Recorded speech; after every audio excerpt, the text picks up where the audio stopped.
Kalau infak kemana ibu lakukan pertama? Ya? Keluarga. Siapa lagi? Halo? Baik, tahan sebentar. Sudah cukup. Ya, tahan sebentar, pelan-pelan. Kalau sudah ada harta dan sudah paham Allah berikan lebih, maka keluarkan ayat-ayat terkait bimbingan harta. Selain zakat yang 8 golongan, Quran surah ke-9 ayat ke-60 itu ada infak.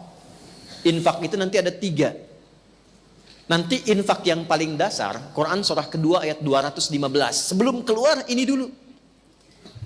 Bukan zakat ya, infak. Ya, bukan zakat tapi apa?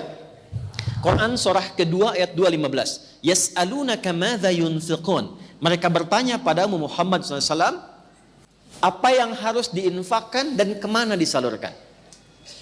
Perhatikan jawabannya.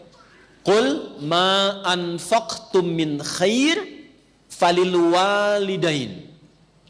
Katakan, sampaikan Muhammad SAW, kalau ada yang mau infak, pertama siapkan yang terbaik untuk diinfakkan. Siapkan yang kalau mau ngasih pakaian, pakaian yang baik. Ngasih makanan, makanan yang baik. Jangan makanan lihat pun sudah nggak enak diserahkan ke orang. Jelas? Ibu punya 100.000 yang bagus sekali, segar, tak masih bunyi. Yang kedua, yang sudah layu, orang India bilang the kill of the kumel. Ya? Tiba-tiba mau infak, yang dikasih itu yang bagus, yang jelek. Oke? Nah, kaidah Quran mengatakan berikan yang bagus. Tapi poinnya bukan itu, kemana diberikan? Ternyata yang pertama diinfaki itu orang tua. Orang tua tidak menerima zakat, ingat. Tidak dizakati. Sekalipun terlihat orang tua kesulitan dalam ekonomi, maka yang pertama ditanyakan pada diri kita, Anda anaknya kok bisa membiarkan demikian?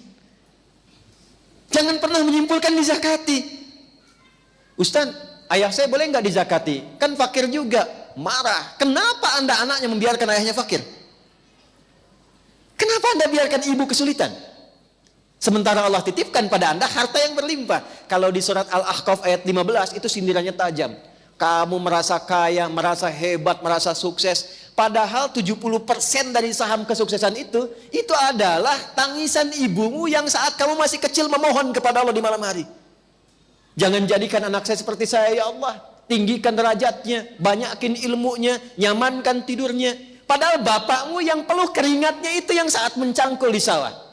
Serabutan bekerja. Sekarang kami simpulkan itu karena jasamu. Karena kerja kerasmu. Karena itulah ketika seseorang sukses, bahkan usia 40 tahun, itu langsung dibimbing oleh Allah supaya tidak lupa dengan bagian pertama ini. Doanya langsung di Quran surah ke-46 ayat 15. Rabbi auzi'ni an ashkura ni'mataka allati an'amta alayya wa ala walidayya. Itulah sebabnya kenapa orang tua diikutkan di situ. Orang tua sudah meninggal, tidak putus infak. Ini sebentar lagi mau kurban. Boleh berkurban. Ya, di atas namakan yang telah wafat boleh. Boleh. Ya. Dan itu sudah banyak hadisnya tentang itu. Kemudian misalnya, alhamdulillah saya punya uang 50.000. Apa yang paling mudah dilakukan? Beli mushaf misalnya. Kasih ke penghafal Quran. Niatkan kepada Allah untuk berbakti kepada kedua orang tua. Itu setiap dibacakan ngalir pahalanya. Jadi berbuat baik pada orang tua itu selalu cepat dijawab oleh Allah. Jadi kalau ibu ingin menerjemahkan amalan Sayyidah Khadijah dengan hartanya, kalau beliau dulu punya nabi, sekarang kita bawa ke tingkat tertinggi yang diletakkan pengabdiannya setelah ibadah kepada Allah. Quran surah 17 ayat 23. Wa qada rabbuka alla ta'budu illa iyyahu wa bil walidaini ihsana. Makanya Ibnu Abbas radhiyallahu taala anhuma, beliau sampai berfatwa begini, saya tidak melihat amalan terbaik yang bisa dilakukan untuk mendapatkan rahmat Allah atau kama qala kecuali birrul walidain. Bakti pada orang tua. Sekalipun sudah meninggal, tetap muliakan, minimal dengan doa. Masih ingat kan doa yang melahirkan jariah? Waladin salihin yad'u. Doa anak soleh. Nah, sepanjang masih hidup ibu jangan simpulkan saya rasanya belum solihah. Kalau begitu jadi solihah. Dekati Allah. Dekati Allah. Dan saat sudah ibadah itu berdoa. Ibadah yang sudah dilakukan setelah beramal soleh, itulah doa anak soleh. Sholat amal soleh bukan?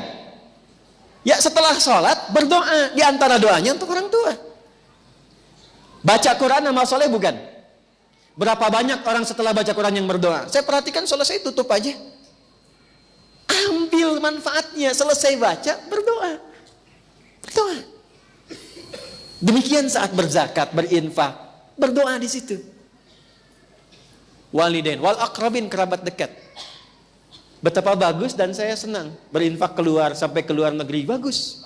Luar daerah, tapi jangan lupa ada kerabat terdekat. Kakak, adik, anak kakak, anak adik, sepupu. Wal yatama, anak yatim. Anak yatim itu ditekankannya pakai infak. Walaupun dia kaya, nggak apa-apa. Datangnya nggak harus bawa uang, bawa hadiah yang menyenangkan dia.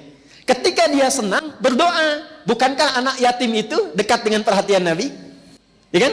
Anak yatim itu dekat dalam pemeliharaan Allah. Wa ammal yatima fala taqhar.